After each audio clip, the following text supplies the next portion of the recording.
Sir നമസ്കാരം. നമസ്കാരം. 2026 നിയമസഭാ തെരഞ്ഞെടുപ്പിന് മുൻപ് കേരളം ഒരുപാട് രാഷ്ട്രീയ നാടകങ്ങൾക്ക് സാക്ഷ്യം വഹിച്ചു. അതിലൊന്നായിരുന്നു ആഗോള അയ്യപ്പ സംഗമം. ശബരിമലയിലെ യുവതീ പ്രവേശത്തെ തുടർന്ന് ഇടതുപക്ഷ സർക്കാരിനുണ്ടായ ജനസമ്മതി പരിപൂർണമായി തന്നെ തകർന്നിരുന്നു. അല്ലെങ്കിൽ അവശേഷിക്കുന്ന വിശ്വാസികൾ പോലും CPM വിട്ടുപോകും എന്ന് കണ്ടതോടുകൂടിയാണ് ആഗോള അയ്യപ്പ സംഗമം നടത്തിയത്. അത് വെളുക്കാൻ തേച്ചത് പാണ്ടായി എന്ന് പറഞ്ഞൊരവസ്ഥയിലേക്ക് വീണ്ടും കാര്യങ്ങളിലേക്ക് കൊണ്ടുചെന്നെത്തി. അവിടെ മുതൽ ശബരിമല സ്വർണ്ണക്കൊള്ളയുമായി ബന്ധപ്പെട്ട പല വിവരങ്ങളും പുറത്തു വരികയായി. പിന്നീട് CPM ആകെ പ്രതിരോധത്തിലാകുന്ന കാഴ്ചയാണ് കണ്ടത്. പക്ഷേ അപ്പോഴെല്ലാം ഈ ആഗോള അയ്യപ്പ സംഗമ വേദിയിലേക്ക് മുഖ്യമന്ത്രി പിണറായി വിജയൻ കൈ പിടിച്ചുകൊണ്ട് ഒരുമിച്ച് നടന്നു വന്ന്, അതായത് ഈ നവവധൂവരന്മാർ മണിമണ്ഡപത്തിലേക്ക് നടന്നു കയറുന്നത് പോലെയാണ് SNDP യോഗം ജനറൽ സെക്രട്ടറി ശ്രീ വെള്ളാപ്പള്ളി നടേശൻ്റെ കൈയും പിടിച്ചുകൊണ്ട് അന്നത്തെ മുഖ്യമന്ത്രി പിണറായി വിജയൻ കയറി വന്നത്. അതിൻ്റെ ഉദ്ദേശം എല്ലാവർക്കും വ്യക്തമാണ്. SNDP സമുദായത്തെ അല്ലെങ്കിൽ ന്യൂനപക്ഷ സമുദായങ്ങളുടെ വോട്ടുകൾ പോകുന്നു എന്ന് മനസ്സിലാക്കിയപ്പോൾ ഭൂരിപക്ഷ സമുദായത്തെ കൂടെ നിർത്തുന്നതിന് വേണ്ടി വെള്ളാപ്പള്ളി നടേശനെ പ്രീണിപ്പിച്ച് പിണറായി വിജയൻ നിർത്തുന്നത്. വെള്ളാപ്പള്ളി നടേശനാവട്ടെ പിണറായി വിജയൻ ഇരിക്കാൻ പറഞ്ഞാൽ കിടക്കുകയും കിടക്കാൻ പറഞ്ഞാൽ ഉരുളുകയും ചെയ്യുന്നൊരവസ്ഥയിലേക്ക് കാര്യങ്ങൾ മാറിയിട്ടുണ്ടായിരുന്നു. സദാസമയം ശ്രീനാരായണ ഗുരുദേവൻ്റെ പ്രസ്ഥാനമായ SNDPയുടെ ജനറൽ സെക്രട്ടറിയായ വെള്ളാപ്പള്ളി നടേശൻ ഒരുപക്ഷെ ശ്രീനാരായണ ഗുരുവിനെ അനുസ്മരിക്കുന്നതിനേക്കാൾ കൂടുതൽ പിണറായി എന്ന് അനുസ്മരിച്ചിട്ടുണ്ടാവണം. ഊണിലും ഉറക്കിലും എല്ലാം പിണറായി വിജയനെ ബോധപൂർവം ന്യായീകരിക്കുകയും അതുപോലെ തന്നെ പിണറായി വിജയന് വേണ്ടി എവിടെയും സംസാരിക്കുകയും ചെയ്യുന്ന ഒരു പതിവ് വെള്ളാപ്പള്ളി നടേശനുണ്ടായിരുന്നു. ആ കൂട്ടത്തിൽ പതിവ് തെറ്റാതെ അദ്ദേഹം നടത്തിയ ഒരു പ്രക്രിയയായിരുന്നു ഇന്നത്തെ മുഖ്യമന്ത്രിയായ അന്നത്തെ പ്രതിപക്ഷ നേതാവായിരുന്ന VD സതീശനെ വിമർശിക്കുക എന്നുള്ളത്. എന്നാൽ തെരഞ്ഞെടുപ്പ് കഴിഞ്ഞു. VD സതീശൻ മുഖ്യമന്ത്രിയായ UDF സർക്കാർ അധികാരത്തിൽ വന്നു. VD സതീശൻ മുഖ്യമന്ത്രിയായ അധികാരത്തിൽ വന്നു എന്ന് പറയുമ്പോൾ അവിടെയും വലിയ പ്രത്യേകതകളുണ്ട്. ചരിത്രത്തിൽ ഇല്ലാത്തൊരു ഭൂരിപക്ഷം 102 സീറ്റോടുകൂടി UDF അധികാരത്തിൽ വന്നു. അങ്ങനെ VD സതീശൻ മുഖ്യമന്ത്രി ആയി കഴിഞ്ഞതിന് ശേഷം വെള്ളാപ്പള്ളി നടേശൻ VD സതീശനോട് പ്രതിയോഗിയായി കണ്ടുകൊണ്ട് നേരത്തെ നടത്തിയിരുന്ന പല പരാമർശങ്ങളും ചർച്ചാ വിഷയമായി. VD സതീശൻ അതെല്ലാം രാഷ്ട്രീയ പ്രതിയോഗികൾ നടത്തുന്ന പരാമർശമായി മാത്രം വിട്ടുകളഞ്ഞു. ഞാൻ വെള്ളാപ്പള്ളിയെ കാണും എന്നാണ് മാധ്യമങ്ങളോട് വ്യക്തമാക്കിയത്. എന്നാൽ ഈ കഴിഞ്ഞ ദിവസം വെള്ളാപ്പള്ളിയുടെ ഒരു പ്രസ്താവന വന്നിരിക്കുന്നു. ഇത് നമുക്ക് മനസ്സിലാക്കാൻ വെള്ളാപ്പള്ളി നടേശൻ രാഷ്ട്രീയ സാഹചര്യങ്ങൾക്കനുസരിച്ച് മലക്കം മറിഞ്ഞതാണ് എന്ന് വേണമെങ്കിൽ പറയാം. പക്ഷേ മറ്റൊരു കാര്യം കൂടി കേരള ജനതയെ ഞെട്ടിക്കുന്ന തരത്തിൽ വെള്ളാപ്പള്ളി നടേശൻ എടുത്തു പറഞ്ഞിരിക്കുന്നു. പിണറായി വിജയൻ എന്ന നേതാവിനെ തിരുത്താൻ CPMൽ ആരും ഉണ്ടായിരുന്നില്ല, പിണറായി വിജയനെ തിരുത്താൻ ആരും ഉണ്ടായിരുന്നില്ല എന്ന് വെള്ളാപ്പള്ളി നടേശൻ പറയുമ്പോൾ ശരിയായ പ്രവൃത്തികൾ ചെയ്യുന്ന ഒരാളെ തിരുത്തേണ്ടതില്ല. അങ്ങനെയെങ്കിൽ പിണറായി വിജയൻ ചെയ്തതെല്ലാം തെറ്റ്. ആ തെറ്റ് തിരുത്താൻ CPMൽ പിണറായി വിജയന് നേരെ നിന്ന് കാര്യങ്ങൾ പറഞ്ഞ് മനസ്സിലാക്കി കൊടുക്കാൻ, നേർവഴിക്ക് നയിക്കാൻ CPMൽ ആരും ഉണ്ടായിരുന്നില്ല, പിണറായി വിജയനെ തിരുത്താൻ ആരും ഉണ്ടായില്ല. അതായത് പിണറായി വിജയൻ ചെയ്തതെല്ലാം തെറ്റാണ് എന്നുകൂടി വെള്ളാപ്പള്ളി നടേശൻ പറഞ്ഞു വയ്ക്കുന്നു. കൂടെ ജാമ്യമായി മറ്റൊന്നുകൂടി പറയുന്നു. CPMൽ പകരം വയ്ക്കാനില്ലാത്ത വ്യക്തിത്വമാണ് പിണറായി വിജയൻ എന്നുകൂടി പറയുന്നു.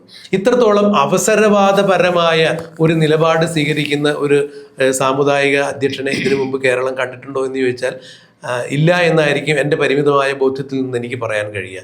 വെള്ളാപ്പള്ളി നടേശനുമായി പല വിഷയങ്ങളിലും ബന്ധപ്പെട്ട പല കേസുകളിലും ക്രൈമിൽ നിന്ന് റിപ്പോർട്ട് ചെയ്തിട്ടുള്ള ഒരു മാധ്യമപ്രവർത്തനം എന്ന രീതിയിൽ എങ്ങനെയാണ് സാർ ഇതിനെ നോക്കിക്കാണുന്നത്?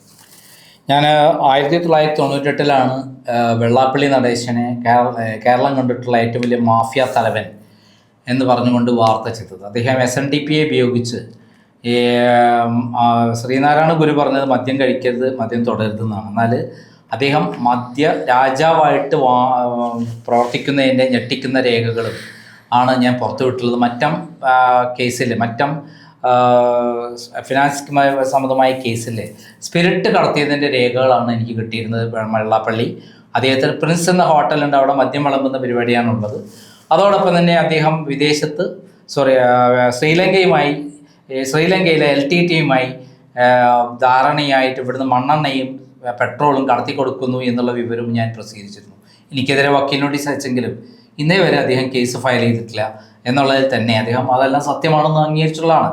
അപ്പോൾ പെരുങ്കള്ളനായ ഒരു മാഫിയ തലവനാണ് വെള്ളാപ്പള്ളി. SNDP എന്ന പ്രസ്ഥാനത്തെ കൈയടക്കി വെച്ച് ശ്രീനാരായണ ഗുരുവിൻ്റെ പേരിൽ ശ്രീനാരായണ ഗുരു ഇരുന്ന സീറ്റിലാണ് അദ്ദേഹം കയറി ഇരുന്നിട്ട് ഇങ്ങനത്തെ അഭ്യാസങ്ങളെല്ലാം നടത്തുന്നത് എന്നുള്ളതാണ് ഏറ്റവും വിചിത്രമായ കാര്യം. അദ്ദേഹം എവിടെയാണോ കാര്യലാഭമുള്ളത് അവിടെ ചാടുക അദ്ദേഹത്തിൻ്റെ രീതിയാണ്. കഴിഞ്ഞ 10 വർഷമായി പിണറായി വിജയനെ തോളിലേറ്റിക്കൊണ്ട് നടന്നിട്ടുള്ള ഒരാളാണ് അദ്ദേഹം. അതോടൊപ്പം തന്നെ മകനെ വെച്ച് കേന്ദ്രവുമായി ധാരണയുണ്ടാക്കി അദ്ദേഹത്തിനെതിരെയുള്ള എൻഫോഴ്സ്മെൻറ്റ് കേസ് വരാതിരിക്കാനും ആദായനികുതി റെയ്ഡ് വരാതിരിക്കാനും അദ്ദേഹത്തിനെതിരെയുള്ള മറ്റുള്ള കേസുകൾ വരാതിരിക്കാനുമുള്ള തന്ത്രങ്ങളും അദ്ദേഹം പയറ്റിക്കൊണ്ടിരുന്നു. നമുക്കറിയാം VS അച്യുതാനന്ദൻ മരിക്കുന്നതിന് മുമ്പായിട്ട് കൊടുത്ത കേസ് ഏതായിരുന്നു? മൈക്രോ ഫിനാൻസിൽ സംബന്ധമായിട്ട് അദ്ദേഹം നടത്തിയ തട്ടിപ്പിൻ്റെതിരെയായിരുന്നു കേസ് കൊടുത്തിരുന്നത്. പിന്നോക്ക വികസന കോർപ്പറേഷന് കിട്ടിയ ഫണ്ട്, കുറഞ്ഞ പലിശയ്ക്ക് കിട്ടിയ ഫണ്ട് ഏകദേശം 15,000 കോടിയോളം രൂപയാണ് പലർക്കും അമിത പലിശയിൽ കൊടുത്ത് അവരുടെ 5,000-ഓളം ആളുകൾ വീടുകളടക്കം സ്ഥലമടക്കം ജപ്തി ചെയ്തിരിക്കുന്ന അവസ്ഥയിലെത്തിയിരിക്കുന്നത്. 186 കേസുകളാണ് അദ്ദേഹത്തിൻ്റെ പേരിൽ എടുത്തിരിക്കുന്നത്. മാത്രമല്ല അദ്ദേഹത്തിനെതിരെ മുൻ കണിച്ചുകുളങ്ങര SNDP സെക്രട്ടറിയായ KK മഹേഷ് എഴുതി വെച്ചിട്ടുള്ള ആത്മഹത്യാക്കുറിപ്പിൽ ആത്മഹത്യയെ കാരണം പിണറായി വിജയന്, ആത്മഹത്യയെ കാരണം വെള്ളാപ്പള്ളി നടേശനും മകനുമാണ് എന്നുള്ളത് മാത്രമല്ല, മൈക്രോ ഫിനാൻസിൻ്റെ സകല തട്ടിപ്പിൻ്റെയും ആള് എന്ന് പറയുന്നത് വെള്ളാപ്പള്ളിയാന്ന് പറഞ്ഞിട്ടുണ്ട്. അപ്പോൾ കഴിഞ്ഞ കാലങ്ങളിലെല്ലാം വെള്ളാപ്പള്ളി ചെയ്തുകൊണ്ടിരുന്നത് എന്താണ്? VD സതീശനാണ് ഇവിടെ വളരാൻ സാധ്യതയുള്ളത്. VD സതീശൻ ജനകീയമായി വളർന്നുകൊണ്ടിരിക്കുകയാണ്.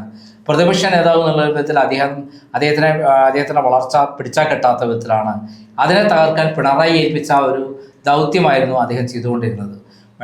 VD സതീശൻ ബഫൂണാണെന്ന് അടക്കം അദ്ദേഹം പറയുകയുണ്ടായി. അവസാനം വെല്ലുവിളിക്കുകയുണ്ടായി. 100-ൽ പരം സീറ്റുകൾ VD സതീശൻ കിട്ടുമെന്ന് പറഞ്ഞപ്പോൾ അങ്ങനെയാണ് കാക്ക വളർന്നു പറക്കുമെന്നും അങ്ങനെയാണ് SNDP പ്രസിഡന്റ് സ്ഥാനം രാജിവെക്കുമെന്നും അത് SNDP അതിൽ നിന്ന് തന്നെ എല്ലാം ഒഴിയുമെന്നും അദ്ദേഹം തല മൊട്ടയടിക്കുന്ന അദ്ദേഹം പറഞ്ഞു. അല്ലെ തന്നെ മൊട്ട അടിച്ചിട്ടാണ്, കഷണ്ടി തലയനാണ് അദ്ദേഹം.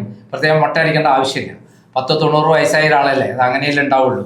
അതെന്തെങ്കിലും ആവട്ടെ, അദ്ദേഹം അവസരത്തിനനുസരിച്ച് അങ്ങോട്ടും ഇങ്ങോട്ടും ചാടുന്ന ഒരാളാണ്. അദ്ദേഹത്തിൻ്റെ സ്ട്രാറ്റജി തന്നെ കേന്ദ്രത്തെ ഒരു കയ്യിൽ വെക്കുക, മറു കയ്യിൽ കേരള സംസ്ഥാനത്തെയും വെക്കുക, അങ്ങനെ കേസുകളിൽ നിന്നെല്ലാം രക്ഷപ്പെടുക. അടുത്ത കാലത്ത് VM സുധീരൻ പറഞ്ഞ പ്രധാനപ്പെട്ട ഒരു കാര്യമുണ്ട്. പരാതി കൊടുത്തിട്ടുണ്ട് അദ്ദേഹം. KK മഹേഷിൻ്റെ കാര്യത്തിൽ വെള്ളാപ്പള്ളിക്കെതിരെ കേസെടുക്കണമെന്ന് പറഞ്ഞുകൊണ്ട് അങ്ങനെ കേരള ഗവൺമെൻറ് കൃത്യമായി വെള്ളാപ്പള്ളിക്കെതിരെ കേസെടുക്കാൻ പോകുന്നു എന്ന് പറയുന്ന സന്ദർഭത്തിലാണ് VD സതീശൻ ഇത്രയും കാലം മോശക്കാരനാണെന്ന് പറഞ്ഞ വെള്ളാപ്പള്ളി നടേശൻ VD സതീശൻ തുടക്കം തന്നെ ഗംഭീരമായി അദ്ദേഹം ജനകീയനാണ്, അദ്ദേഹം എല്ലാ തരത്തിലും മാന്യനാണ് എന്നുള്ള രൂപത്തിലേക്കുള്ള പ്രസ്താവന വന്നിരിക്കുന്നത്. ഇത് അദ്ദേഹത്തിന് നേരത്തെ അറിയാത്തതുകൊണ്ടല്ല. VD സതീശൻ്റെ വരവ് ഒന്നൊന്നര വരവാണ് എന്ന് നമുക്ക് എല്ലാവർക്കും അറിയാം. ആ വരവ് പിണറായി വിജയനെയും കൊണ്ടേ പോകൂ എന്നുള്ളതും സത്യമാണ്. അത് നടന്നുകൊണ്ടിരിക്കുമ്പോൾ ഇനിയും പിണറായി വിജയൻ്റെ കൂടെ നിന്നാൽ അവസാനം കാലിൻ്റെ അടിയിലെ മണ്ണ് ഒലിച്ചു പോവുകയും അദ്ദേഹം ജയിലിലാവുകയും ചെയ്യുമെന്നുള്ള കാര്യം സംശയമില്ല. ആ സന്ദർഭത്തിൽ എങ്ങനെയെങ്കിലും VD സതീശനെ പ്രകീർത്തിക്കുക, എങ്ങനെ VD സതീശനെ പ്രകീർത്തിച്ച് അദ്ദേഹത്തിനെതിരെയുള്ള കേസുകളിൽ നിന്ന് രക്ഷപ്പെടുക എന്നുള്ളതാണ് വെള്ളാപ്പള്ളി നടേശൻ ഉദ്ദേശിക്കുന്നത്. എല്ലാവർക്കും അറിയാവുന്നൊരു കാര്യമാണ്. VD സതീശൻ വളരുകയാണ്. അദ്ദേഹം കൃത്യമായി കേരളത്തിലെ ജനകീയ മന്ത്രിയായി, മുഖ്യമന്ത്രിയായി എല്ലാ തലത്തിലും ജനകീയ പ്രഖ്യാപനങ്ങളും അതേപോലെ പല പദ്ധതികളും നടപ്പിലാക്കിക്കൊണ്ടിരിക്കുകയാണ്. അവസാനം വന്ന സ്ത്രീകൾക്കുള്ള ബസ് യാത്ര സൗജന്യമാക്കിയതടക്കം അദ്ദേഹത്തിന് പിന്തുണ 100 ഇരട്ടി വർദ്ധിച്ചിരിക്കുന്നു. ഇനിയൊരു ഇലക്ഷൻ നടക്കുകയാണെങ്കിൽ 140-ൽ 150 സീറ്റ് പോലും UDF നേടാനുള്ള സാധ്യതയുണ്ട് എന്ന് മനസ്സിലാക്കിയ വെള്ളാപ്പള്ളി നടേശൻ ഇപ്പോൾ എങ്ങനെയെങ്കിലും VD സതീശനെ തൻ്റെ കയ്യിലേക്ക് കൊണ്ടുവരണം, എങ്ങനെയെങ്കിലും സോപ്പിട്ടിട്ട് തൻ്റെ കേസുകളിൽ നിന്ന് രക്ഷപ്പെടണം. അതിനു വേണ്ടിയിട്ടുള്ള ഒരു തന്ത്രം മാത്രമാണ് വെള്ളാപ്പള്ളി നടേശൻ പയറ്റുന്നത്, അല്ലാതെ വേറെ ഒന്നുമല്ല. അദ്ദേഹം ഓരോ അവസരത്തിലും അങ്ങോട്ടും ഇങ്ങോട്ടും ചാടും. ഇനി അദ്ദേഹം പിണറായി ആയിട്ടുള്ള പല ധാരണകളും അദ്ദേഹമുണ്ട്. അതുകൊണ്ടാണ് പിണറായിയെ തിരുത്തിക്കാൻ ആളില്ല. എന്നിരുന്നാലും പിണറായി മാത്രമേ ഉള്ളൂ CPM-ൽ ഉള്ളത്, വേറെ ആരും നേതാക്കന്മാരില്ല എന്ന് പറഞ്ഞ് അദ്ദേഹം തടി തപ്പുന്നതും. അല്ല, അപ്പോഴും പിണറായി വിജയന് കൃത്യമായി തെറ്റുപറ്റിയിട്ടുണ്ട് എന്നുള്ളത് വെള്ളാപ്പള്ളി നടേശൻ സമ്മതിക്കുന്നു. അത് സമൂഹത്തിന് മുമ്പിൽ ചൂണ്ടിക്കാണിക്കുകയല്ലേ ചെയ്തത്. അല്ല, അത് അദ്ദേഹം ഒരു ഘട്ടത്തിൽ പറയുന്നു, വേറെ ആരും ഇല്ല എന്നും പറയുന്നുണ്ട്. അതെ, തീർച്ചയായും. CPM-നെ ഹൈജാക്ക് ചെയ്ത് പിണറായി കൊണ്ടുപോയി എന്നുള്ളത് വെള്ളാപ്പള്ളിക്ക് അറിയാലോ. അപ്പൊ അദ്ദേഹത്തിന് അറിയാം, CPM-ൽ ആരെങ്കിലും എന്തെങ്കിലും പറയാൻ ആരും ഇല്ല. അപ്പം പണ്ടത്തെ പോലെ നമുക്കറിയാം G സുധാകരനെ പോലുള്ള ആളുകൾ ഉണ്ടായിരുന്നു. അപ്പോൾ G സുധാകരനൊക്കെ മറുപക്ഷത്ത് പോയല്ലോ. ആരുമില്ല, എല്ലാവരും കള്ളന്മാരാണ്. അവരെ നിയന്ത്രിക്കുന്ന പെരുങ്കള്ളനാണ് പിണറായി വിജയൻ. അപ്പോൾ പിണറായി വിജയനെ തിരുത്തിക്കാൻ ആരാളുള്ളത്? അപ്പോൾ വെട്ടിമാറ്റി എല്ലാം ആയി. അപ്പം അതേ സമയത്ത് അദ്ദേഹത്തെ പോലെ വേറെ ആരുമില്ല എന്ന് പറഞ്ഞ് അദ്ദേഹത്തെ ചേർത്ത് പിടിക്കുകയാണ്. ആരും തിരുത്തിക്കാനുണ്ടായിരുന്നില്ല എന്നുള്ളതല്ല, എല്ലാവരും വെട്ടിമാറ്റിപ്പോയി പിണറായി വിജയൻ അങ്ങനെ ആ പാർട്ടി സ്വന്തമാക്കി എന്നുള്ളതാണ് സത്യം.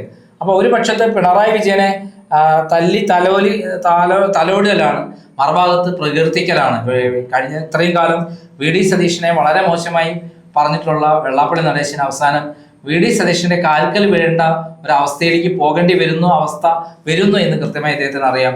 കാരണം അത്രയും ശക്തവും വ്യക്തവുമായ കേസുകളാണ് മുന്നിലുള്ളത്. അതിൽ നടപടികൾ ആരംഭിക്കാൻ പോയി കഴിഞ്ഞാൽ വെള്ളാപ്പള്ളി നടേശനും തുഷാർ വെള്ളാപ്പള്ളിയും ജയിലിൽ പോകേണ്ടി വരും, അതിന് യാതൊരു സംശയമില്ല. എന്തായാലും വി ഡി സതീശൻ എന്ന പ്രതിപക്ഷ നേതാവിനെ ബഫൂൺ എന്ന് വിളിച്ച വെള്ളാപ്പള്ളി നടേശന് വി ഡി സതീശൻ മുഖ്യമന്ത്രിയായി കഴിഞ്ഞപ്പോൾ അദ്ദേഹം മിടുമിടുക്കനാണ് എന്ന് പറയേണ്ടി വന്നത് കാലത്തിൻ്റെ ഒരു കാവ്യനീതിയാണ്. ഇനി എന്തായാലും വെള്ളാപ്പള്ളി നടേശൻ്റെ വരും കാലങ്ങളിലെ പ്രസ്താവന ആർക്കെതിരെ എങ്ങനെയൊക്കെ വരും എന്നുള്ളത് നമുക്ക് കാത്തിരിക്കാം, കണ്ടറിയാം.